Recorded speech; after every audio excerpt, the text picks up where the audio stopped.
Some van lifers can live on $800 a month, others it costs $2,000 a month. Let's take a look at what does it cost to live van life.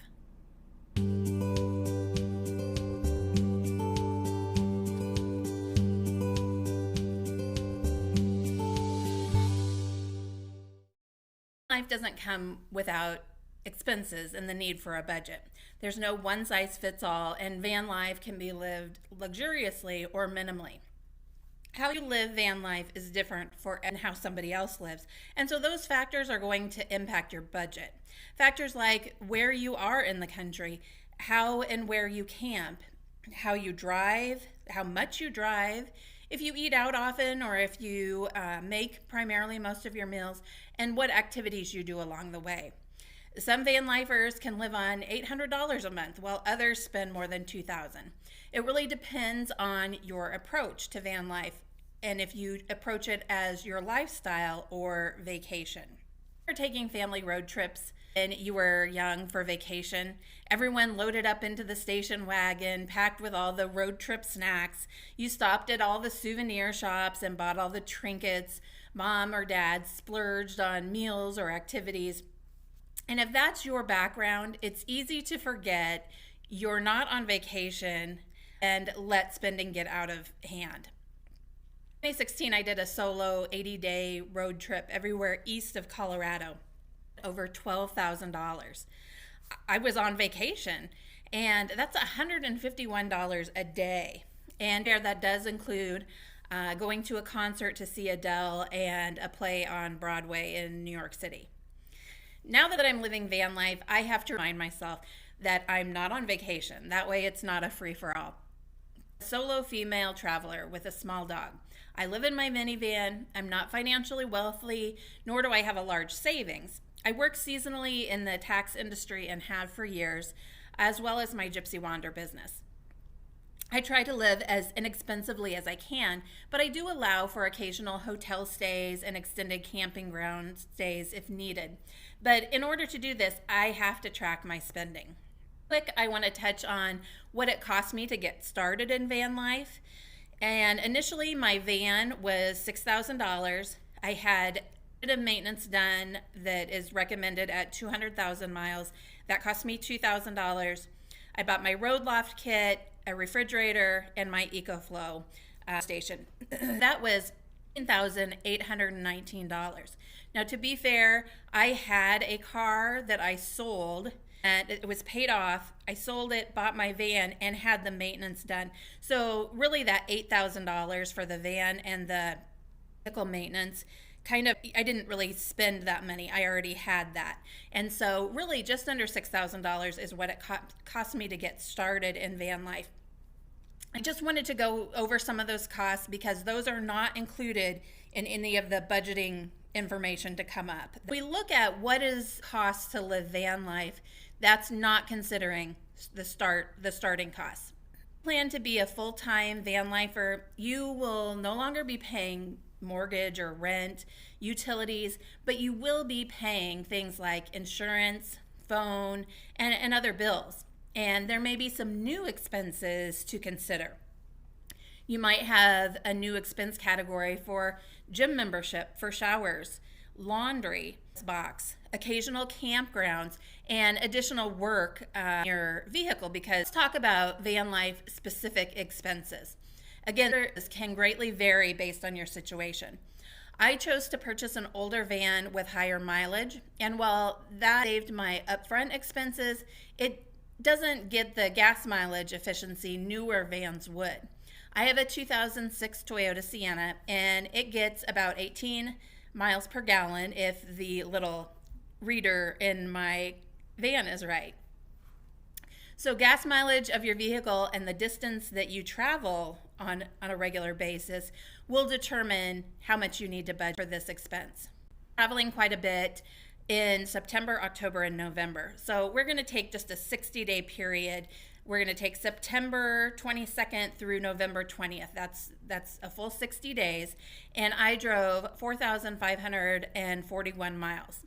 Now, that's probably more than what I would typically drive, but you do have to take into consideration how your mileage may change during the year or different seasons. For that time period, I spent $638.59 on gas. And I consider that pretty good. I also have a credit card that I put all my gas on. It's just my gas card. I actually wrote on the front of it gas. And I get 5% cash back for gas. And so it makes it easier for me to track my fuel costs. And for those 2 months, I'll also receive $32 cash back. So it's not a lot, but every penny counts. Another consideration for budgeting in this category is that I have an older van. So even though I have done all the preventative maintenance, I still expect to occasionally have some repair to do. And since I started out in September, I've had 2 repairs, nothing major, and they could almost even be considered regular maintenance, but it did total $750. So it's something that you definitely have to plan for. As with any vehicle, you have to do regular oil changes. Depending on your average miles per day, this expense can vary as well. And I budget a little bit more in this category because I have a high mileage vehicle. I use a special oil. Let's talk about auto insurance. Insurance can vary on your driving record, the state that you are insured in, your claim history, and your insurance company. I'm actually working on a video now about van life insurance. There's so many questions and variables, but it seems that a lot of people have questions on that. And so I'm doing some research, but watch for that video coming soon. And so you don't miss it, be sure to subscribe to my channel, click the bell so that you're notified when I publish new content. Henry and I would really appreciate your support. Also in this category, depending on the type of travel you do, you may have expenses for tolls or parking, so don't forget to add those. And also a roadside assistance plan. If you are interested in getting your own copy of my van life budget planner, be sure to stick around to the end and I'll tell you how to get one. Let's move on to food. This is another area that I have to remind myself I'm not on vacation. It is so easy to want to eat out rather than cook or prepare your own meals. And I don't like to cook anyhow, so it's especially hard for me, but it is an easy way to save money for a van lifer.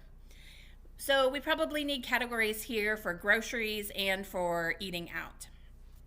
If you do cook, you will likely use propane or butane for your camp stove. And this isn't something I budget for in my food category, but more in my miscellaneous items. Now, if you cook regularly, you may want to include this in your food category. One of the best parts of traveling to new places is trying new foods and new restaurants, and so this is definitely something that I want to allow for.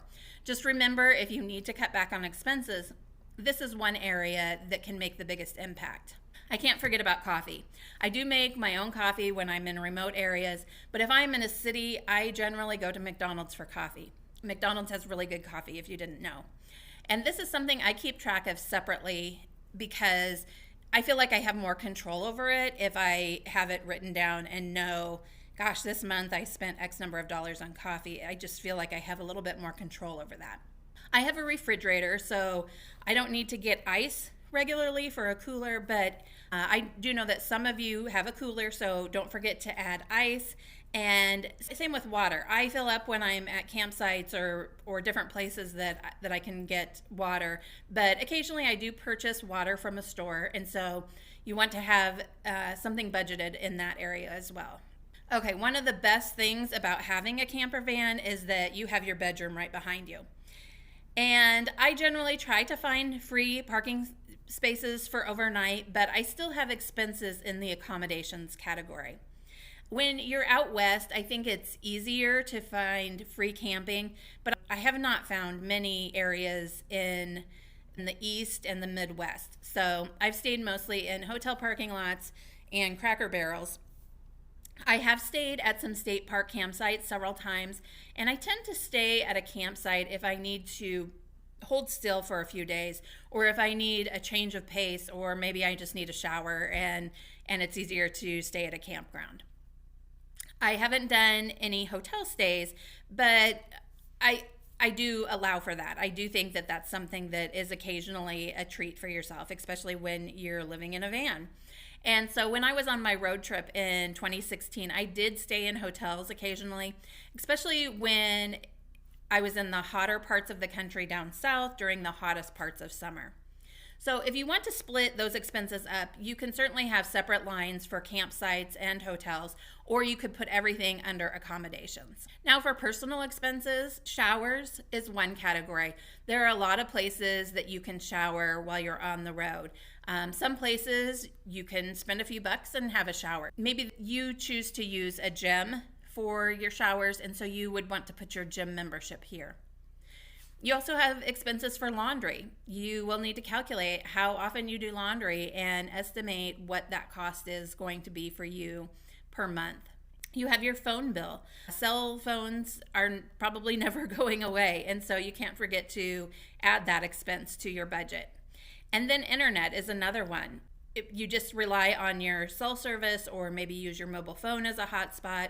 I have a separate internet service through Verizon, but it's separate for my internet. Health insurance. If you have health insurance, I have health insurance through the marketplace, and so that varies each year based on my income. Maybe you have prescriptions or co-pays or what have you. So that kind of all goes in the health insurance category. I also have Henry. Grooming is something that I am trying to do myself because it's something that gets really expensive.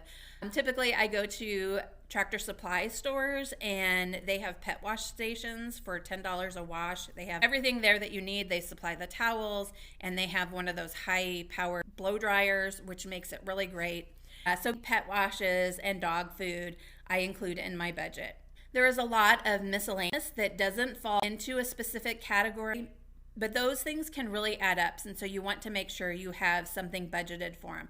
And just having that line item there really gets you thinking in the right direction. It's so easy to forget if you don't have something as a line item on your budget. So you have hygiene things. This is going to be body wash, shampoo. You have toilet paper. I use a collapsible toilet, so I have toilet bags and my pee powder. You may have a mail service. A lot of us don't have a place to send our mail, so we use a mail service. And batteries seem to be a big expense. So whatever those things are for you that are miscellaneous but can tend to add up, you want to have those listed in your budget. This is also a good place to add like haircuts or clothing that you may have on an occasional basis. This leads to entertainment and activity expenses. There is a lot of things to do in our country that is completely free. When I was on my road trip, though, I did a lot of museums and a lot of really fun stuff. And now that I'm living van life, I won't have as many of those entrance fees for museums and that kind of thing, but I may get a national park pass. There are also state park entrance fees, so you'll want to budget for what your entertainment needs are. Maybe you will allow for bucket list. I went to go parachuting, and now I know somebody will have to push me out of the plane, but it's something I've always wanted to do. So in the back of my mind, I have money set aside for that. If that opportunity comes up, I will take it. Also under this category, you might include digital subscriptions, like if you have a subscription to Hulu or Netflix or Audible. Those are all subscriptions that you pay for monthly. They're usually auto withdrawn from your account, but they need to be accounted for in your budget. This is also a place you may want to include a line item for drinks. I'm talking alcohol, coffee. That is an expense. When you go and use free internet at a cafe, they do expect you to purchase something. So if that's something you typically do for internet, you might want to include a separate line item for this. If you haven't added up these expenses before, if you're currently living, I would challenge you to keep track of all of your expenses for a month. You know, we may spend $3 or $4 here or there, but you'd be surprised at the end of the month how much those categories really add up to be. Lastly, we don't want to forget some of those expenses that come up over time. So it may not be a monthly expense, but it's an incremental expense. So you have preventative maintenance on your vehicle at certain mileage, tire rotations. Now, some places offer free tire rotations, but it's still wise to put in your budget just in case. Your registration costs for your vehicle, those are going to be annual, and from state to state, depending on where you have your vehicle registered. Tires, depending on how often you're driving, you could have to replace your tires every 18 months. So these will depend on your particular situation, but it's definitely something to keep mindful of. Also, there's just unexpected expenses. You want to have some sort of emergency fund set aside. You'll need to make adjustments to your budget along the way. Van life is all about flexibility, and your budget should be too. It isn't just about saving money, it's about making deliberate choices and prioritizing spending, finding ways to save, and being mindful of your expenses. If you want a copy of the entire budget I showed you along the way, you can get an editable copy of your own from me. Check for the link in the description below. Till next time, stay wild and stay free.